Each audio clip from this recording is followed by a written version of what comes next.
What's up guys, welcome back to another video. So today we are in the CCP and we're going to be showcasing 6-star rank 4 version of Chee'ilth.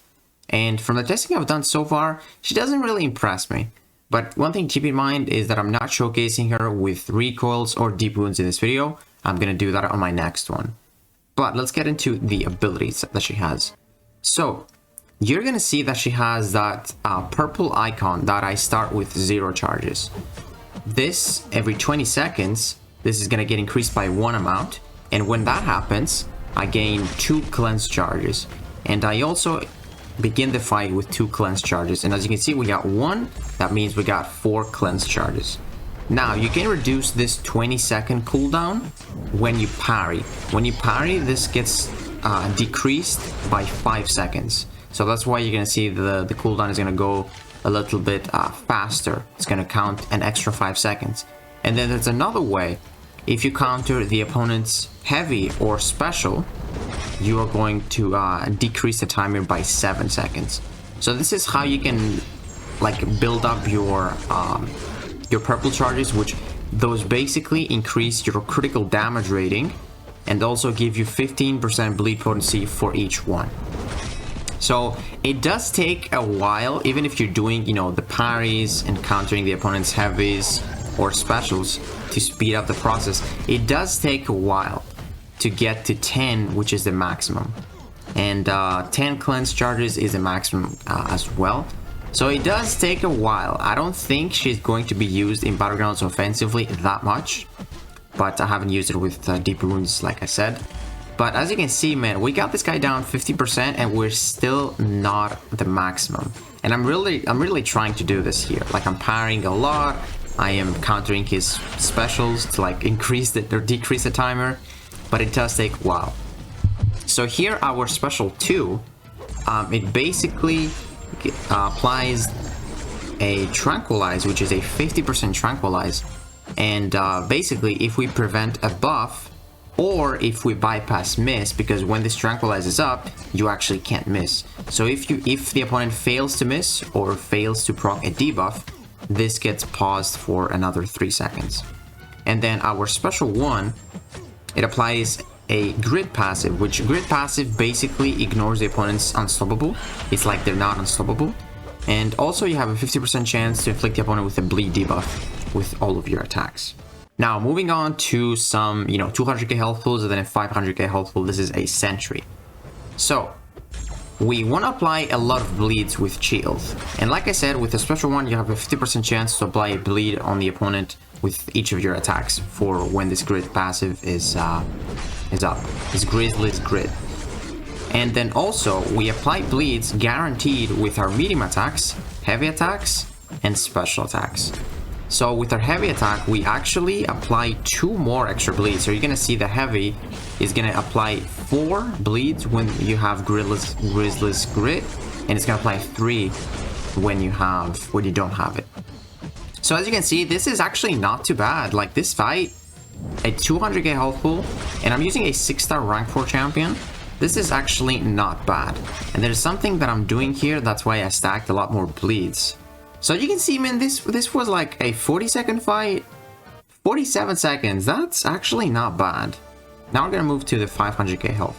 So another thing I was doing is I was punishing the opponent's heavy with my heavy, or his specials with my heavy. If you do that, you actually pause all personal debuffs on the opponent for 5 seconds. So if you can heavy counter, and her heavy is actually pretty good, the reach is pretty good. That's what I'm going to try and do a lot in this fight. Just punish his heavy with my heavy and his specials with my heavy. Because again, if you do that, you just get 5 seconds of a pause on your bleeds. Which is actually pretty nice. You're going to see we're going to stack at least 20 bleeds at some point. Which isn't bad. Especially if you can pop a special 1 to apply those extra bleeds. Because again, you just apply a lot more. Because that 50% chance. Extra chance. And yeah, man, this guy, he's not going super fast, down super fast. We have to build up our purple charges to increase the bleed potency and our critical damage. Now, there's another thing that she has with the Awakened ability that I don't think I showcase in this breakdown. But basically, if the opponent is bleed immune, instead of applying a bleed, you get a precision which increases your critical rating by quite a bit, and it can stack as well, I believe. And then she could be really good for like matchups that she's like, you know, the opponent is bleed immune, because you're gonna increase your critical rating, and then those purple charges, the spirited charges, are gonna increase your critical damage as well. So she could definitely work okay for like non-bleed immune champs, but she's kind of struggling even against, you know, not bleed immune matchups. But as you can see, man, 22 bleeds right there, that wasn't bad. Now we got 24, gonna bait his specials to counter with the heavy again. So that is like the best thing you can do. But as you can see, still, it takes quite a bit of time to finish off like 500k for rank 4. It's not terrible, but it isn't the best. So it took us about 2 minutes, I would say.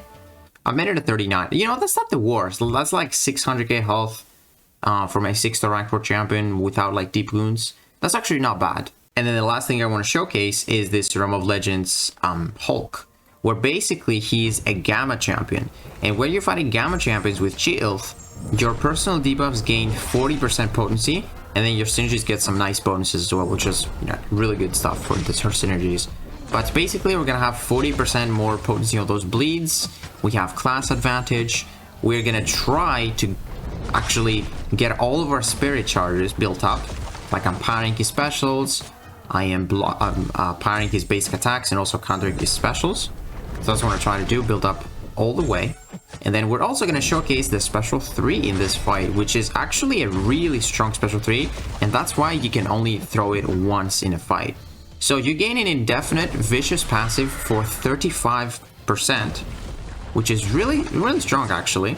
And then also you gain a nice regeneration buff, which is going to heal you 50% of the health you lost, or 30% of your missing health, whichever is greater. So this is like a really nice way to top off. As you can see, we have like basically full yellow bar here. So that region is really good stuff. The cleanse is going to come into play here with the stun. Cleanse is actually a very strong utility to have. So yeah, and as you can see, man, he is melting. Like those Gamma champions, that is actually where I would probably consider using her, because she actually, you can see the difference. For like about 40% potency on the bleeds, and then there's also that vicious, which gives us another 35. It's pretty strong. So this guy died, you know, he's got like 500k health. Let's see, in about a minute and 27 seconds. You know, still not too great, but that's where I would use her against like Gamma champions that I know he is a Gamma champion, also like Hulks or like I think Abomination. I would definitely consider using Chee'ilth, because cleanse is actually really strong. With the amount of cleanse charges he can get, it's probably, she can probably counter like every single debuff or every single champion, because you start with 2, so she can also strike off suicides in the beginning of the fight, and then you gain 2 every time you gain one of those spirit charges, which you can get even if you don't attack the opponent. So let's say you're fighting someone like Abomination Immortal, where like on contact you have a chance to get a poison. Well, you only need to block like 2 or 3 times and counter his specials to actually get 2 more cleanse charges. So she definitely could work for matchups where you need that cleanse. And then she also has like a nice blocking ability where it says, while blocking the opponent's attacks, their attack rating is capped at 100% of what it was at the start of the fight. So let's say you're fighting Zemo. This means that if he actually places Disorients on you, which are passives and they last forever, your block proficiency is not going to get decreased. And then also for your parries, you reduce this attack rating by another 50%. So she's going to take less health with the parries. And she's kind of like this champion where you kind of want to do like parry heavy to like get a lot of those bleeds on the opponent, because the heavy attack has the most bleeds on it. So I'd say Chee'ilth doesn't really impress me right now, but I feel like with a slight buff, she could definitely be a really strong champion, because like I said, cleanse is a very strong utility. And I know that from Shang-Chi. He can counter Biohazard with his cleanse charges, and Chee'ilth can get even more cleanse charges if played correctly. But I will have another video, guys, very soon with Chee'ilth. As a 7-star rank 2, we're going to showcase suicides. Going to see her that, you know, she strike off poison and bleed, and you can actually play her without even throwing specials to get most of your bleeds. And also we're going to showcase her with deep wounds. So yeah, let me know what you guys think about Chee'ilth, and if you enjoyed this video, please give it a like, subscribe, and I'll see you in the next one.